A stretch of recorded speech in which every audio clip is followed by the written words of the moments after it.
Hi you all, welcome back to my channel. I hope you all are doing really good. तो अगर आपका business जो GST में registered है और अब वो बिजनेस किसी भी कारण बंद हो रहा है या डिसकंटिन्यू हो रहा है या फिर सपोजिटली अगर आपने उस बिजनेस को किसी को बेच दिया है, ट्रांसफर हो गया है, अमेलगमेशन हो रहा है किसी और बिजनेस के साथ, कई सारे रीजंस हो सकते हैं। अब वो जीएसटी आपको सरेंडर करना है या कैंसिल कराना है आपको वो जीएसटी नंबर, तो कैसे होगा? बहुत ही सिंपल सा स्टेप है। ऑनलाइन ही होता है, कहीं भी नहीं जाना है। हाँ, ऑनलाइन होगा। क्वेरी अगर उधर से आएगी तो वो आपको रिप्लाई देना रहेगा। मोस्ट ऑफ द टाइम आती नहीं है। आराम से जीएसटी नंबर सरेंडर हो जाता है। फटाफट से चलते हैं जीएसटी की वेबसाइट पे और ये वीडियो स्टार्ट करते हैं। gst.gov.in पे आना है। लॉगिन करेंगे, जिसका भी आपको जीएसटी सरेंडर करना है उसका उसका लॉगिन करके उसके पोर्टल पे आएंगे। तो अब कहाँ पर आना है? सबसे ऊपर ये जो आपके डैशबोर्ड पे कई सारे ऑप्शंस हैं, इसमें सर्विसेज वाले पे आपको एक बार सेलेक्ट करना है और फिर ड्रॉप डाउन से यहाँ पे रजिस्ट्रेशन पे आपको सिर्फ कर्सर रखना है, क्लिक नहीं करना है। And as you can see यहाँ पे लेफ्ट कॉर्नर पे सबसे लास्ट ऑप्शन है application for cancellation of registration. अब मैं एक चीज आपको बता दूं, ये जिनका हम कैंसिल कर रहे हैं इन्होंने बिजनेस नहीं किया है।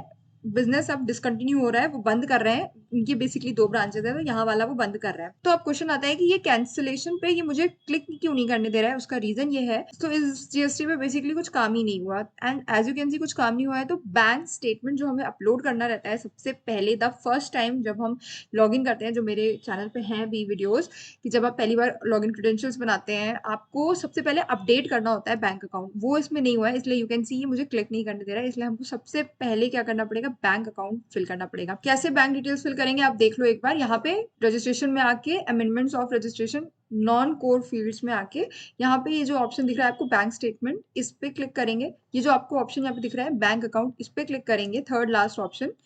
एंड फिर अब हम इसको क्या करना है? हमको ऐड न्यू करना है। तो हम यहाँ पे total number of bank account जो 0 है इसको हटा के 1 करेंगे एंड फिर इसमें ऐड न्यू पे क्लिक करेंगे। And as you can see अब यहाँ पे आपको सिर्फ अकाउंट नंबर और टाइप ऑफ अकाउंट सेलेक्ट करके अपलोड करना है। अपलोड क्या करना है इसमें से आप ड्रॉप डाउन में देख सकते हैं, या तो आपकी जो चेक है उसकी कैंसल चेक की कॉपी आप लगा दो, या तो प्रॉपर बैंक स्टेटमेंट, या सिर्फ जो पासबुक होती है उसका जो मेन पेज है, फर्स्ट पेज जिसमें सारी डिटेल्स बैंक का नाम आपका नाम लिखा होता है, वो आप अपलोड कर दीजिए।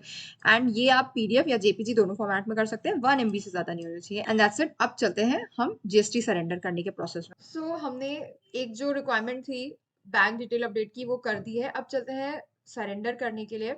यहाँ पे आप देख सकते हैं कि जो सेकंड वाला ऑप्शन है सर्विस, इस पे आपको क्लिक करना है। एंड जब आप इसको क्लिक करेंगे तो आप यहाँ पे रजिस्ट्रेशन पे आएंगे और इसको क्लिक मत करिएगा। जैसे ही आप माउस रजिस्ट्रेशन पे रखेंगे तो आप यहाँ पे देख सकते हैं राइट साइड पे सबसे लास्ट में लिखा हुआ है application for the cancellation of the registration. आपको इसको सिंपल क्लिक करना है। अब आपको बस ये 3 बेसिक सी डिटेल्स फिल करनी है, बेसिक डिटेल, कैंसिलेशन डिटेल और वेरिफिकेशन करके, और ये आपका हो जाएगा।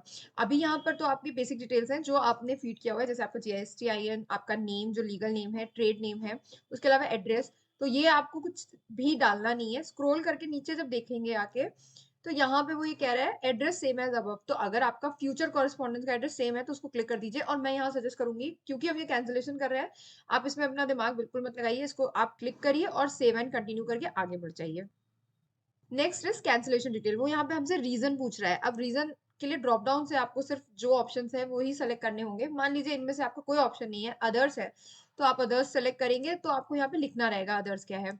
या फिर अब इसमें कौन कौन से ऑप्शन हो सकते हैं आप देख लीजिए। Change in the constitution of the business leading to change in PAN. इसका मतलब ये होता है कि फॉर एग्जाम्पल अगर आपकी से पार्टनरशिप फर्म थी, अब आप पार्टनरशिप फर्म से प्राइवेट लिमिटेड कंपनी में कन्वर्ट करा रहे हैं, तो जाहिर सी बात है पार्टनरशिप फर्म का जो पैन आया था वो चेंज होके अब कंपनी का पैन आएगा। तो आपका चेंज हो रहा है कॉन्स्टिट्यूशन, मतलब आप बिजनेस बंद नहीं कर रहे हो, बस आप कॉन्स्टिट्यूशन चेंज कर रहे हो। लाइक पार्टनरशिप से आप कंपनी में जा रहे हो या एलएलपी से आप कंपनी में जा रहे हो। It can be any reason. Next option है ceases to be liable to pay tax. अब इसमें कोई भी रीजन हो सकता है कि आपको टैक्स की जो लाइबिलिटी आप पे लगी नहीं रही है। अब इसका भी अगर देखा जाए तो रीजन बहुत सारे हो सकते हैं। एक रीजन तो यही हो सकता है जो ऊपर है, कॉन्स्टिट्यूशन ऑफ बिजनेस चेंज हो रहा है तो आप पे लाइबिलिटी जो है टैक्स की वो नहीं लग रही है, for any reason. Third reason हो सकता है डिसकंटिन्यूएशन ऑफ द बिजनेस और the closure of the business, मतलब आप बिजनेस ही बंद कर रहे हो। अब वो रीजन नहीं मांगेगा आपसे कि क्यों बंद कर रहे हो। हो सकता है घाटा हो रहा है, प्रॉफिट हुआ ही नहीं, बिजनेस चलाया ही नहीं, हमें करना ही नहीं है कंटिन्यू। नेक्स्ट ऑप्शन है transfer of business on account of amalgamation, merger, demerger. अब जैसे अमेलगमेशन का मतलब क्या होता है? जब दो बिजनेस आपस में मिल रहे होते हैं उसे अमेलगमेशन कहते हैं। इंडिया में बहुत ही बड़ा अमेलगमेशन हुआ है जिसका नाम है मारुति सुजुकी। इंडिया की मारुति जापान की सुजुकी के साथ जब मिक्स हुई तो that is called an amalgamation या मर्जर, इस तरह के जो भी। एंड डीमर्जर मतलब एक बिजनेस दो अलग अलग में बट गया हो तो वो डीमर्जर होता है, या सेल कर दिया तो वो वाला अगर ऑप्शन है तो यहाँ पर आप सेलेक्ट करेंगे। And the last option is a very common one, the death of sole proprietor. Sole proprietorship का रजिस्ट्रेशन था और उनकी डेथ होगी, तो आप यहाँ पे इसको करके आप यहाँ पे as you can see continue कर लेंगे।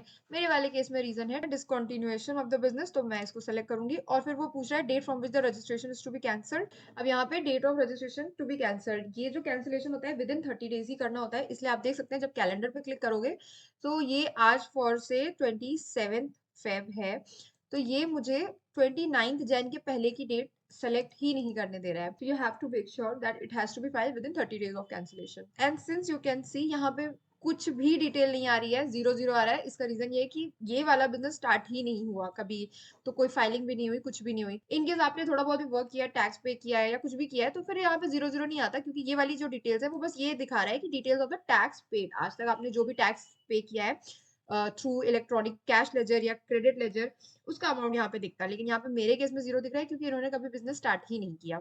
सो कुछ नहीं है, बाकी यहाँ पे सेव एंड कंटिन्यू करना है। फिर यहाँ पे वही वेरिफिकेशन करना है, final submission, submit with DSC या ईवीसी, जैसे हम जब रिटर्न फाइल करते हैं यही दो ऑप्शन देता है, तो वही करना है। ईवीसी करेंगे तो मेल पे एंड मोबाइल नंबर पे ओटीपी जाएगा, कोई भी एक डाल के बस आपको सबमिट करना है। मैं सबमिट विद ईवीसी करूंगी एंड ओटीपी गया है and validate OTP and that's it, ये सबमिट हो चुका है। System will verify and validate the information submitted after acknowledgement will be send with in 15 minutes. जब आपका यहाँ से सक्सेसफुली हो जाएगा, आपके पास एक मेल आएगा एआरएन के साथ। अब आप देख सकते हैं मेल आ गया है और आपका जीएसटी स्टैंड सक्सेसफुली सस्पेंडेड, आपका रजिस्ट्रेशन सस्पेंड हो गया है। अब यहाँ पे इन्होंने एआरएन दिया हुआ है ट्रैक एप्लीकेशन स्टेटस के लिए, ये हमें क्यों करना है मैं आपको दिखाती हूँ। अब आप जाके वापस से लॉगिन करेंगे तो आप देख सकते हैं कि अभी लॉगिन कर रहा है, वो हमें लॉगिन करने दे रहा है। आप सोचेंगे कि अब तो हमने सस्पेंड कर दिया तो लॉगिन क्यों हो रहा है, क्योंकि अभी हम एआरएन चेक करेंगे। उसका रीजन ये है कि अभी हमने अप्लाई कर दिया है, सस्पेंड हो गया है, बट प्रिलिमिनरी चेकिंग होती है, वो होगी अभी, कि आपसे कोई गलती नहीं हो गई हो, मतलब आपने कोई गलत डिटेल ना डाल दिया हो, पैन नंबर गलत ना डाल दिया हो। कैसे चेक करना है, सर्विसेज में आएंगे फिर से और यहाँ पे आप लास्ट वाला ऑप्शन देख सकते हो ट्रैक एप्लीकेशन स्टेटस, इस पे क्लिक करेंगे। आप देख सकते हैं मॉड्यूल को हमें ड्रॉप डाउन से सेलेक्ट करना है, रिफंड्स या रजिस्ट्रेशन, तो हम रजिस्ट्रेशन पे क्लिक करेंगे और फिर एआरएन जो अभी हमने यहाँ पे कॉपी किया था वो अब हम यहाँ पे पेस्ट करेंगे, search and as you can see यहाँ पे लिखा हुआ है application for cancellation filed and pending for the processing.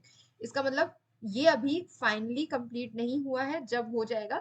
ये इसलिए क्योंकि अभी हो सकता है कुछ शो कॉज नोटिस भी रेज हो जाए, आपसे क्लैरिफिकेशन मांगा जाए, और ये दिक्कतें जहां तक है जब आप इसलिए कैंसिल कर रहे हो कि आपने जब काम ही नहीं किया, एकदम दिक्कतें नहीं आती हैं। लेकिन हाँ, अगर आपका वर्किंग वाला था तो शो कॉज नोटिस अक्सर आ जाता है, कई बार इस चीज का भी आ जाता है कि आपके पेंडिंग लाइबिलिटीज हैं और आपने वो पे ऑफ नहीं किया, आपने रिटर्न नहीं फाइल किया, या जो भी रीजन होते हैं।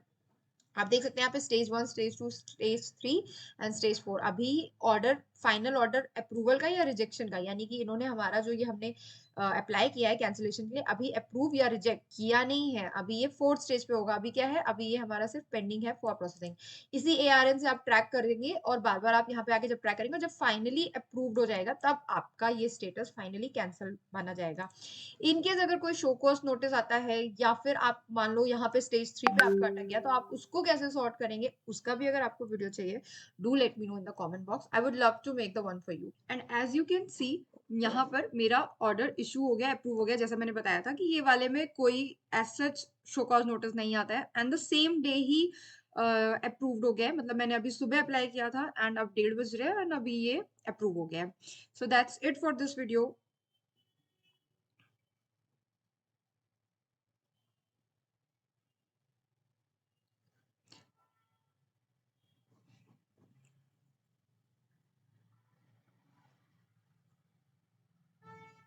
And as you can see मेरा ये वाला जो रजिस्ट्रेशन कैंसिलेशन है, and as you can see मेरा जो ये वाला कैंसिलेशन एप्लीकेशन है वो अप्रूव हो गई है और ये जीएसटी सरेंडर सक्सेसफुली हो गया है। So that's it for this video. I hope ये वीडियो आपके लिए यूजफुल रहा हो। See you in the next video. Till then take care, bye.